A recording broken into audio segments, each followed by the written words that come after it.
Lecture 3 chapter 4 motion in a magnetic field. अभी अगर हम यहाँ पर देखें तो जैसे ये वाले में यहाँ ये जो है क्रॉस शो किया है वो क्या है, मैग्नेटिक फील्ड का डायरेक्शन है।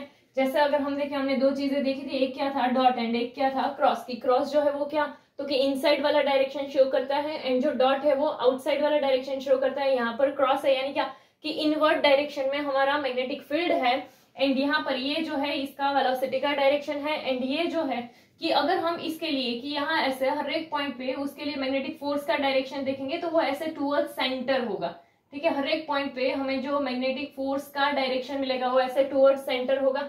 यानी कि यहाँ पर ये हम ऐसा बोल सकते हैं कि ये जो सर्कुलर मोशन में है वो क्यों है, तो कि यहाँ पर सेंट्रीपिटल फोर्स जो है वो हमें देखने को मिल रहा होगा। हमारे पास सपोज एक ये चार्ज पार्टिकल Q है एंड ये v वेलोसिटी से मूव कर रहा है एंड ये क्या, तो कि ये मैग्नेटिक फील्ड प्रेजेंट है वहां पे मूव हो रहा है, तो क्या इसमें मैग्नेटिक फोर्स देखने को मिलेगा। एंड मैग्नेटिक फोर्स का फॉर्मूला हमने क्या देखा था, Q V क्रॉस B। तो ये हमारा क्या मैग्नेटिक फोर्स का फॉर्मूला है। तो यहाँ पे जो फोर्स है वो कैसा है, सेंट्रीपिटल फोर्स है एंड इसीलिए क्या, तो कि यहाँ पर हमें सर्कुलर मोशन देखने को मिल रहा है। अभी ये चीज हमें कब देखने को मिलेगी, तो जब हमारा वेलोसिटी एंड मैग्नेटिक फील्ड दोनों परपेंडिकुलर होता है तभी हमें यूनिफॉर्म सर्कुलर मोशन देखने को मिलता है। अभी मैग्नेटिक फोर्स जो है हमारा वो क्या है, तो कि Q V cross B and यहाँ पर वेलोसिटी एंड मैग्नेटिक फील्ड दोनों ही क्या है परपेंडिकुलर। तो अगर हम ऐसा लेते हैं कि चलो Q V B sine theta, तो साइन थीटा जो है वो यहाँ पर क्या आ जाएगा 90 डिग्री आ जाएगा, तो साइन 90 आएगा तो एंड साइन 90 क्या होता है 1, तो इसीलिए क्या हो जाएगा Q V B। तो यहाँ पे जो है हमारा मैग्नेटिक फोर्स आएगा वो हमें कितना मिलेगा, Q V B के हिसाब से मिलेगा। एंड यहाँ पे हम ऐसा भी बोल सकते हैं कि ये जो है ये मैग्नेटिक फोर्स है एंड यहाँ पर दूसरा जो है वो कौन सा, तो कि सेंट्रीपिटल फोर्स है एंड दोनों का वैल्यू जो है वो कैसा इक्वल होगा कि ये सर्कुलर मोशन में है। तो यहाँ पे क्या कि centripetal force and magnetic force दोनों ही इक्वल होगा। तो यहाँ सेंट्रीपिटल फोर्स का जो फॉर्मूला है वो क्या है, तो कि mv²/r एंड मैग्नेटिक फोर्स का जो हमें फॉर्मूला मिला है वो क्या है bqv।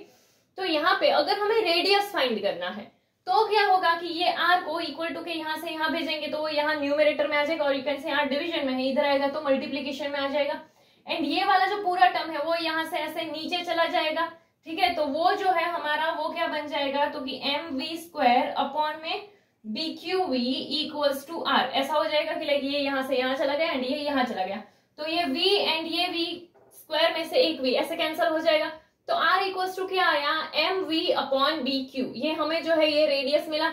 एंड अगर mv देखें हम तो ये हमारा क्या होता है मोमेंटम होता है, तो p इक्वल्स टू mv के हिसाब से यहाँ पर हम p लिख सकते हैं। तो r इक्वल्स टू एक और चीज क्या मिलेगी p अपॉन bq। तो इसके थ्रू हम क्या बोल सकते हैं कि अगर हमारा मोमेंटम इंक्रीज होता है तो हमारा रेडियस जो है वो भी क्या इंक्रीज हुआ होगा।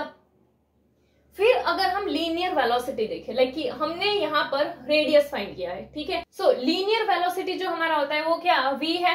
तो उसके लिए अगर हम देखें तो ऐसा भी आ सकता है कि v इक्वल्स टू क्या होता है ओमेगा r। तो r तो हमने फाइंड किया है, तो r के लिए अगर बनाए तो ये ओमेगा यहाँ से यहाँ नीचे जाएगा तो r इक्वल्स टू जो है वो क्या आ जाएगा हमारा v बाई ओमेगा आ जाएगा।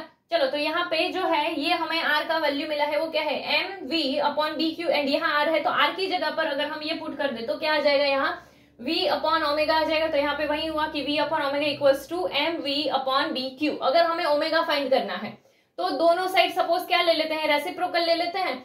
तो यहाँ पे जो रेसिप्रोकल आएगा ना वो क्या होगा, तो कि ओमेगा अपॉन v एंड यहाँ पर जो रेसिप्रोकल आएगा वो क्या होगा, तो कि bq अपॉन mv। तो यहाँ पे वो जो हमारा आएगा वो क्या, चलो omega upon v equals to यहाँ पे क्या आ जाएगा bq अपॉन mv। अभी ये v यहाँ डिनोमिनेटर है इक्वल टू के यहाँ आएगा तो न्यूमरेटर या यहाँ डिवीजन में, यहाँ आएगा तो यहाँ मल्टीप्लीकेशन में आ जाएगा। तो ये v जो है वो अगर यहाँ आ गया तो ये v एंड ये v कैंसिल हो जाएगा तो यहाँ पे बचा क्या, तो कि bq अपॉन m। तो ओमेगा जो है वो इसीलिए हमें क्या मिला यहाँ पर bq अपॉन m। एंड इसके अलावा अगर हम देखें फ्रीक्वेंसी फाइंड करना है तो हमारे पास ओमेगा का एक फॉर्मूला था वो क्या है कि omega equals to 2 pi nu. ये जो है ना ये क्या है फ्रीक्वेंसी है, यहाँ पर f भी लिख सकते हो। तो यहाँ पे क्या हो जाएगा हमारा कि चलो अगर न्यू फाइंड करना है तो ये 2 पाई यहाँ से यहाँ चला जाएगा तो इसीलिए क्या आ जाएगा हमारा nu equals to omega upon 2 pi and omega का वैल्यू तो हमने ऑलरेडी फाइंड किया है वो क्या है bq अपॉन m। तो ये जो है ओमेगा का वैल्यू पुट करते हैं तो वो इतना आ गया bq अपॉन m एंड यहाँ क्या है 2 पाई, तो वो 2 पाई यहाँ पर आ गया। चलो तो यहाँ पे हमें जो फ्रीक्वेंसी मिला है वो क्या है, तो कि BQ/2πm। एंड अगर हमें इसके लिए टाइम पीरियड फाइंड करना है तो क्या होता है, टाइम पीरियड एंड फ्रीक्वेंसी के हिसाब से फॉर्मूला होता है कि क्या, time period T equals to क्या होता है 1/ν, या यू कैन से 1 फ्रीक्वेंसी यानी 1/f। तो यहाँ पर ये जो है अगर हमें टाइम पीरियड फाइंड करना हो तो हमारे पास न्यू का तो वैल्यू है, ठीक है, तो वो अगर हम देखें यहाँ पर न्यू का वैल्यू क्या है, तो कि BQ/2πm है। एंड ये बट ये किस में है, 1/ν है, तो यहाँ पर रेसिप्रोकल के हिसाब से लेंगे तो ये ऊपर आ जाएगा, तो क्या लाइक 2πm/BQ ऐसा हो जाएगा। तो ये हमें क्या मिल जाएगा, टाइम पीरियड T मिल जाएगा। नेक्स्ट जो पार्टिकल है वो पार्टिकल अगर मैग्नेटिक फील्ड के साथ थीटा एंगल पे होता है तो क्या होगा, जैसे देखो यहाँ पे ये जो एक्स एक्सिस है उस डायरेक्शन में यहाँ पे हमारा मैग्नेटिक फील्ड है एंड यहाँ पे पार्टिकल है, तो यहाँ पे वो मूव करेगा तो क्या हमें उसके वेलोसिटी के लिए दो कंपोनेंट्स मिलेंगे। एंड ये दो कंपोनेंट्स क्या, तो कि एक कंपोनेंट जो होगा वो क्या पैरेलल या तो एंटी पैरेलल होगा मैग्नेटिक फील्ड के, जैसे ये देखो ये ऐसे पैरेलल कंपोनेंट है मैग्नेटिक फील्ड से। एंड दूसरा कंपोनेंट जो होगा वो क्या होगा, परपेंडिकुलर कंपोनेंट होगा। तो जब भी पार्टिकल जो है वो मैग्नेटिक फील्ड में कोई भी थीटा एंगल से होता है तो उसके दो कंपोनेंट होते हैं, एक होगा पैरेलल कंपोनेंट एंड एक होगा परपेंडिकुलर कंपोनेंट। अभी यहाँ पे पैरेलल कंपोनेंट जो है उसकी वजह से क्या, तो कि वो मैग्नेटिक फील्ड की डायरेक्शन में मूव करता है एंड जो परपेंडिकुलर कंपोनेंट है उसकी वजह से वो सर्कुलर ऑर्बिट में मूव करता है। तो यहाँ क्या कि जो वेलोसिटी का पैरेलल कंपोनेंट है वो मैग्नेटिक फील्ड की डायरेक्शन में पार्टिकल को मूव कराता है, ठीक है। एंड जो परपेंडिकुलर कंपोनेंट है वो मैग्नेटिक फील्ड जो है उससे सर्कुलर में जो है वो पार्टिकल को मूव कराता है। तो यहाँ पर क्या होगा कि जो हमारा पार्टिकल है ना वो ऐसे भी मूव कर रहा है एंड वो साथ में ऐसे सर्कल में भी मूव कर रहा है। तो इसीलिए यहाँ पर जो मूवमेंट देखने को मिलेगा वो कैसा होगा, हेलिकल मूवमेंट होगा।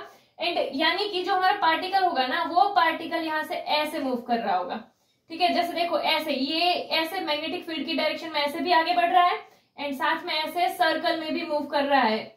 तो ये जो है वो क्या हमारा हेलिकल पाथ है ऐसा बोल सकते हैं। अभी तो यहाँ पर जो है अगर हमें पिच फाइंड करना हो तो पिच क्या होता है, पहले तो वो तो जो दो सर्कल होते हैं ना उन दोनों के बीच का डिस्टेंस, ऐसा नॉर्मली हम बोल सकते हैं कि लाइक देखो कोई भी मैग्नेटिक फील्ड के अलोंग में जब वो डिस्टेंस ट्रैवल करता है तो 1 रोटेशन के बाद उसने जो डिस्टेंस ट्रैवल किया है वो हमारा क्या होगा, पिच।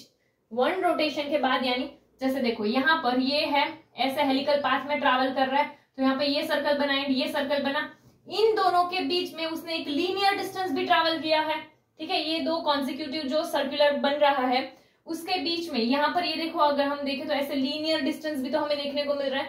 तो ये जो है ना वो क्या होता है, पिच, ठीक है। कि जैसे देखो ये यहाँ से ऐसे घुमा, यहाँ से ऐसे गया, यहाँ से ऐसे, तो वो ऐसे आगे बढ़ रहा है बट सर्कुलर पाथ में। तो यहाँ पे जो है ये क्या कि ये सर्कल एंड ये सर्कल इन दोनों के बीच में उसने ऐसा लीनियर डिस्टेंस भी तो कवर किया है, यानी मैग्नेटिक फील्ड की डायरेक्शन में इतना डिस्टेंस भी तो कवर किया है।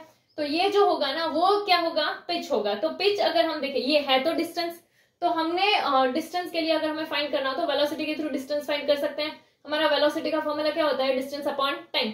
तो अगर डिस्टेंस फाइंड करना है तो क्या, वेलोसिटी इनटू टाइम। एंड यहाँ पर ये मोशन के लिए जो हमारा कंपोनेंट है वो कौन सा कंपोनेंट रिस्पॉन्सिबल है, पैरेलल कंपोनेंट। तो इसीलिए पिच के लिए क्या हो जाएगा, तो कि v parallel into T.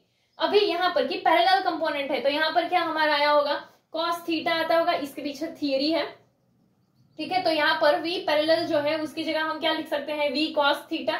And ये t, ये तो हमने अभी इसके पहले वाले में ही देखा कि t जो था हमारा, वो जो हमने t का फाइनल फॉर्मूला देखा था वो क्या था, तो कि 2πm/bq ऐसा हमने देखा था। तो ये वैल्यू जो है उसको हम यहाँ पर यूज कर सकते हैं। तो इसीलिए t की जगह क्या आ गया, 2πm/bq।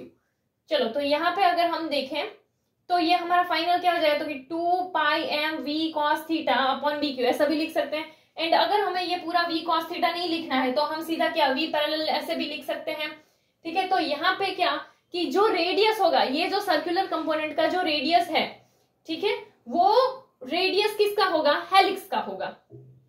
ये पता चल गया, हेलिकल मोशन में जो है वो सर्कुलर के हिसाब से भी मूव कर रहा है एंड साथ में ऐसे लीनियर के हिसाब से भी मूव कर रहा है। डिफरेंट कंपोनेंट्स जो है वो ये डिफरेंट मूवमेंट के लिए रिस्पॉन्सिबल है। तो इस तरीके का जो होगा ना कि जिसमें इस तरीके की मूवमेंट हो रही है, ये जो पाथ है उसे हम क्या बोलते हैं, हेलिकल। तो ये जो है ये हमारा क्या है, हेलिक्स।